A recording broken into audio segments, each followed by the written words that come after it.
만남의 장소. 62. 이 세상에 묶여있는 자들은 저마다 자신이 진리이기를 바라는 특별성을 얼마나 맹렬히 방어하는지. 그는 자신의 소망을 법칙으로 여기며 복종한다. 그는 자신의 특별성이 요구하는 것은 아무것도 거절하지 않는다. 그는 자신이 사랑하는 특별성에게 필요한 것은 아무것도 부정하지 않는다. 그가 자신의 특별성이 부르는 소리를 듣는 동안 다른 음성은 듣지 못한다. 아주 작은 멸시, 사소한 공격, 의심의 속삭임, 위협의 조짐, 혹은 가장 깊은 존경이 아닌 모든 것에서 자신의 특별성을 지킬 수 있다면 어떤 노력도 너무 크지 않고 어떤 비용도 너무 많지 않으며 어떤 대가도 너무 비싸지 않다. 이것이 바로 너의 아들로서 너는 그것을 아버지가 너를 사랑하시듯 사랑한다. 너의 창조물들은 너의 진정한 아들로서 그들로 인해 너는 하느님의 부성을 낚아채는 것이 아니라 공유하건만 너의 특별성은 너의 창조물들 대신에 서 있다. 내가 너의 강함이 되게 한 이 아들은 무엇이란 말인가? 그렇게 아낌없이 사랑받는 이 땅의 아이는 무엇이란 말인가? 하느님의 피조물에 대한 서툰 모방품으로서 너의 창조물들을 대신하는 이것은 무엇이란 말인가? 이제 하느님이 머무시는 집주인이 자신의 창조물들보다 더 좋아하는 다른 아들을 찾았으니 그의 창조물들은 도대체 어디에 있단 말인가? 63. 하느님에 대한 기억은 홀로 빛나지 않는다. 내 형제 안에 있는 것은 여전히 모든 피조물, 즉 창조되었거나 창조하고 있고 이미 태어났거나 아직 태어나지 않았으며 여전히 미래에 있거나 이미 지나가 버린 모든 것을 담고 있다. 내 형제 안에 있는 것은 변함이 없으며 내가 그것을 인정할 때 너 자신의 변함없음을 인식하게 된다. 내 안에 있는 거룩함은 내 형제에게 속한 것으로서 내가 그의 내면에서 그 거룩함을 봄으로써 너에게 돌아온다. 내가 특별성에 바친 모든 찬사는 본래 내 형제에게 속한 것이며 따라서 너에게 돌아온다. 그 모든 사랑과 배려, 강력한 보호, 밤낮으로 하는 생각, 깊은 관심, 이것이 바로 너라는 강력한 확신은 내 형제에게 속한다. 내가 특별성에 부여한 것 중에 마땅히 그의 것이 아닌 것은 전혀 없다. 그리고 마땅히 그의 몫인 것 중에 마땅히 너의 몫이 아닌 것도 전혀 없다. 64. 특별성이 너를 사로잡고 있는 한 내가 어찌 자신의 가치를 알 수 있겠는가? 너의 가치는 내 형제의 거룩함 안에 있거늘 내가 어찌 그것을 모를 수 있겠는가? 너의 특별성을 진리로 만들려고 하지 말라. 만약 너의 특별성이 진리라면 너는 정령기를 이르리라. 오히려 내가 그의 거룩함을 볼 수 있음에 감사하라. 왜냐하면 그것은 정령 진리이기 때문이다. 그리고 내 형제 안에서 진리인 것은 분명 내 안에서도 진리이다. 65. 다음과 같이 자문해보라. 너는 마음을 보호할 수 있는가? 몸은 약간 보호할 수 있다. 시간으로부터 보호할 수는 없지만 일시적으로는 가능하다. 너는 스스로 보호한다고 생각하는 것 중에 많은 것을 해친다. 너는 무엇을 위해 보호하려는가? 그 선택에 몸의 건강과 위해가 놓여 있다. 다른 물고기를 잡고 너의 특별성을 더 나은 스타일에 담아두거나 너의 증오 둘레에 사랑스러운 틀을 짜넣기 위한 미끼로서 전시용으로 몸을 보호한다면 너는 몸에게 부패와 죽음의 형을 선고하는 것이다. 그리고 내가 만약 이러한 목적을 내 형제의 몸에서 본다면 너 자신의 몸에도 그러한 선고를 내리는 것이다.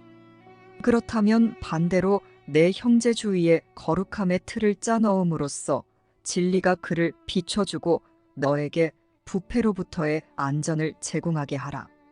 66. 아버지는 당신이 창조하신 것을 안전하게 지켜주신다. 너는 내가 만든 거짓된 아이디어로 그것을 건드릴 수 없다. 왜냐하면 그것은 내가 창조한 것이 아니기 때문이다. 너의 어리석은 공상이 너를 겁주게 하지 말라. 불멸인 것은 공격받을 수 없으며 일시적인 것은 아무런 결과도 없다. 내가 일시적인 것에서 보는 목적만이 의미가 있으며 그 목적이 참이라면 그것의 안전은 확실히 보장된다. 그 목적이 참이 아니라면 그것은 실제로 아무런 목적도 가지고 있지 않으며 그 무엇을 위한 수단도 아니다. 진리를 위한 수단으로 지각되는 것은 무엇이든 진리의 거룩함을 공유하며 진리 자체만큼이나 안전하게 빛 속에서 안식한다. 그 빛은 그것이 사라진다고 해서 꺼지지도 않을 것이다. 그것은 자신의 거룩한 목적으로 인해 불멸성을 부여받아서 천국에서 또 하나의 빛이 된다. 그곳에서 너의 창조물들은 내가 준 선물, 즉 내가 그들을 잊지 않았다는 표시를 알아본다. 67. 땅 위의 모든 것에 대한 시험법은 단지 다음과 같다. 이것은 무엇을 위한 것인가? 이에 대한 답이 내가 그것을 무엇이라고 생각하는지 결정한다. 그것들은 그 자체로는 아무런 의미도 없지만 너는 내가 섬기는 목적에 따라 그것들의 실제성을 부여할 수 있다. 여기에서 너는 그것들과 더불어 다만 수단일 뿐이다. 하느님은 목적일 뿐만 아니라 수단이기도 하시다. 천국에서 수단과 목적은 하나이며 하느님과도 하나다. 이것이 바로 진정한 창조의 상태로서 그것은 시간이 아닌 영원 안에서만 발견된다. 이곳의 그 누구에게도 이것을 설명하기란 불가능하다. 이런 상태가 무엇을 의미하는지 배울 방법도 없다. 내가 배움을 지나 진정으로 주어진 것으로 나아가고 너의 창조물들을 위해 거룩한 집을 다시 만들기 전에는 그것을 이해할 수 없다. 68. 아버지와 함께 창조하는 공동 창조자에게는 분명 아들이 하나 있을 것이다.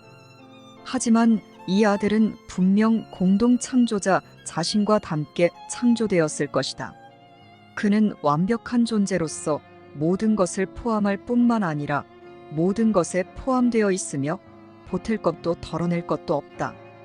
크기나 무게나 시간을 갖고 태어나지 않았으며 어떤 한계나 불확실성에도 묶여 있지 않다. 여기에서 수단과 목적이 하나로 연합하며 이 하나에는 끝도 전혀 없다.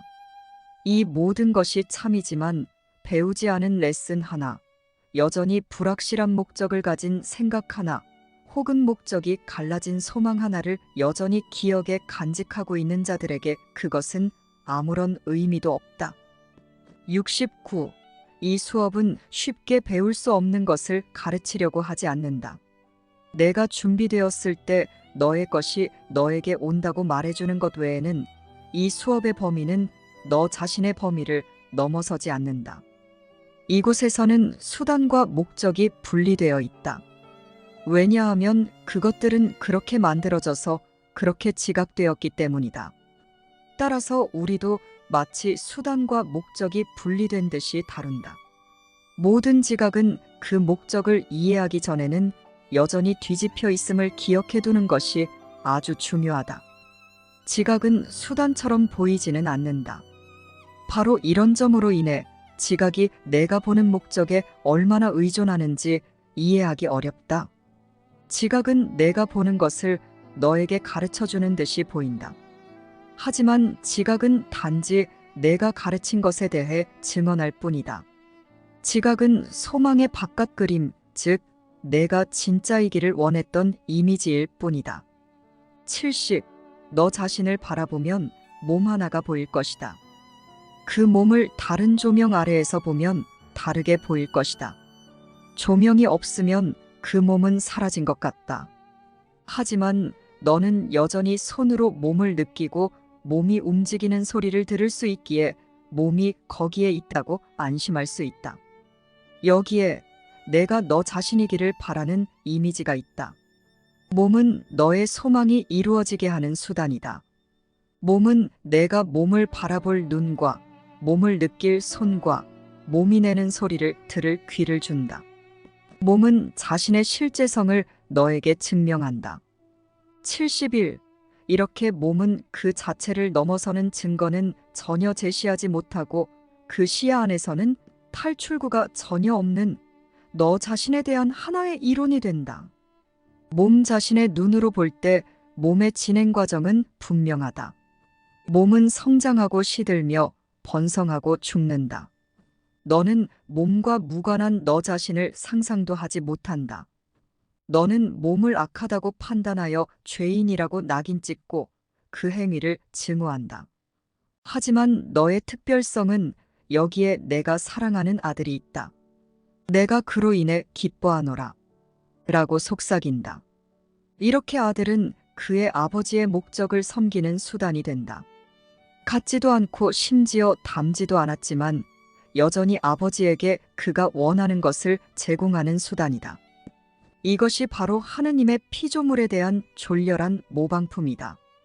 하느님 아들의 창조물들이 그에게 기쁨을 주고 그의 사랑에 대해 증언하고 그의 목적을 공유하듯 몸은 몸을 만든 아이디어를 위해 증언하고 몸의 실제와 진리를 대변해 말한다. 72. 이와 같이 두 아들이 만들어졌다. 그 둘은 만날 장소도 없고 만나지도 않은 채 이 땅을 걸어 다니는 듯하다. 한 아들은 내가 너의 바깥에서 보는 너 자신이 사랑하는 아들이다. 다른 한 아들은 내면에서 안식한다. 그는 아버지의 아들로서 내 형제가 내 안에 있듯 내 형제의 내면에 있다. 두 아들의 차이는 그들의 겉모습이나 그들이 가는 곳, 심지어 그들이 하는 행위에 있지 않다. 그들에게는 각자 다른 목적이 있다. 이것으로 인해 그들은 각자 자신을 닮은 것과 결합하며 다른 목적을 가진 채 모든 면에서 서로 분리되어 있게 된다. 하느님의 아들은 아버지의 뜻을 간직한다. 사람의 아들은 이질적인 뜻을 지각하고 그것이 그러하기를 소망한다. 이와 같이 그의 지각은 그의 소망에 진리의 겉모습을 부여함으로써 그의 소망을 섬긴다. 하지만 지각은 또 다른 목표를 섬길 수도 있다. 지각은 너의 선택에 따라 더 이상 특별성에 묶여 있지 않게 된다. 너는 정녕 다른 선택을 내릴 수 있으며 다른 목적을 위해 지각을 사용할 수 있다. 그리고 내가 보는 것은 그 목적을 잘 섬길 것이며 그것의 실제성을 너에게 증명할 것이다.